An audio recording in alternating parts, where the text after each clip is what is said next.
અમે 3 દિવસ એ લોકોને જ્યારે ફોર્મ ભરવાની પ્રક્રિયા ચાલુ થઈ પછી અમે કાલનો છેલ્લો દિવસ હતો તો તમને ટિકિટ મળી જ જશે, તમને મળી જ જશે. અમે કીધું ભાઈ અમે 3 ટર્મમાં ને 60 વર્ષની ઉંમરમાં આવતા હોય તો અમારો 30 વર્ષથી અમારા લતામાં કાર્યકર છે એને આપો.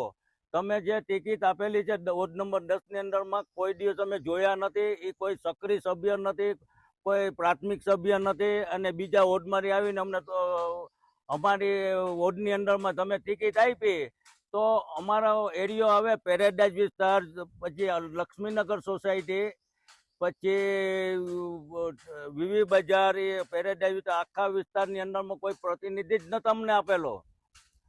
એને ટેકેદાર નથી મળતા.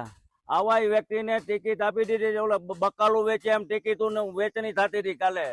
તો અમે કેટલા વર્ષોથી અમે કાર્યકર તરીકે કામ કરીએ. સંગઠનની ગમે મિટિંગ હોય છે ત્યારે અમારી હાજરી પુરાય, અમારે હાજર અમે રહીએ. પછી જે અમારા નેતા આવતા હોય તો અમે બસો ભરીને બૈરાઓને લઈને અમે માણા એકઠા કરીએ. અમે રાત્રે પબ્લિક ઉઠી હોય જ્યારે અમે ટ્યુબલાઇટ રાતના 2-2 વાગે રિપેર કરતા હોય. અમે ગલીઓ સાફ સફાઈ આ તે બીજું ત્રીજું આખું લતાની અંદરમાં વોર્ડ નંબર 1 કર્યો. આજે અમને ટિકિટ કાપીને અમને ટિકિટ ના આપે તો કઈ નહીં, પણ અમારા કાર્યકરો અમારી સાથે મતદાન કરાવે એને તો આપો. એવી રજૂઆત કરી, કોઈ સાંભળવાળો નથી. આજે પક્ષને અમે તો પક્ષની કોઈ વિરુદ્ધ જવાના નથી. અમે તો ઘરે બેસી જવાના છે. અમારો અન્યાય થયો. જે જ્ઞાતિ સમીકરણ જોઈએ એ જ્ઞાતિ સમીકરણ નથી બેહાડ્યા. વોર્ડ નંબર 10ની અંદરમાં એક લોહાણા સમાજનો આવે, એક બ્રાહ્મણ સમાજનો આવે, એક ખારવા સમાજનો આવે ને એક મેર સમાજનો. અત્યારના તમે જો ટિકિટ કોને આપી, કોઈ ઓળખતું નથી. અમારા લતાવાળા બહેનો રોવે છે અત્યારના કે અમે કોને કહેવા જવું. આવી પરિસ્થિતિ આ લોકોએ ઉત્પન્ન કરી. અમારે ક્યાં જવું? અમારે બહેનો પાણી ના આવે તો કાંતિભાઈ પાણી ક્યારે આવશે? એવી વ્યથા અત્યારના બહેનો અમને કહે.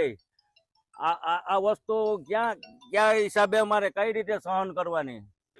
અમે સવારના માનનીય અર્જુનભાઈ મોઢવાડિયા કેબિનેટ મંત્રીને અમે મળ્યા. અને પછી હજી અમારા બાબુભાઈ બોખીરા સાહેબ આવવાના છે. અમે એને રજૂઆત કરશું. અને અમારા સંગઠનના અમારા જે જૂના સંગઠનમાં હતા એ લોકોને અમે રજૂઆત કરેલી છે.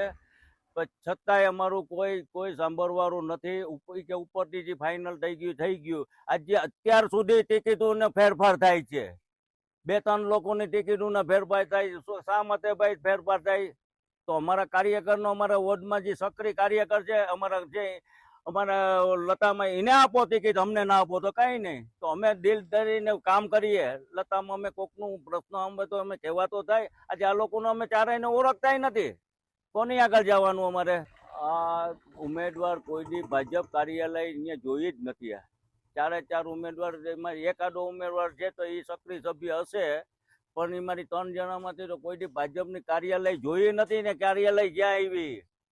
અને અમે જ્યારે સંગઠનને કીધું તો ઓનલાઈન સભ્ય બનાવવાના, તો અમે 1200 સભ્ય બનાવ્યા. તો 1.5 મહિનો રખડીને ઘરે આવી કામગીરી કરી, છતાંય અમારું કોઈ સાંભળવામાં નથી. અમે દુઃખ વ્યક્ત કરીએ.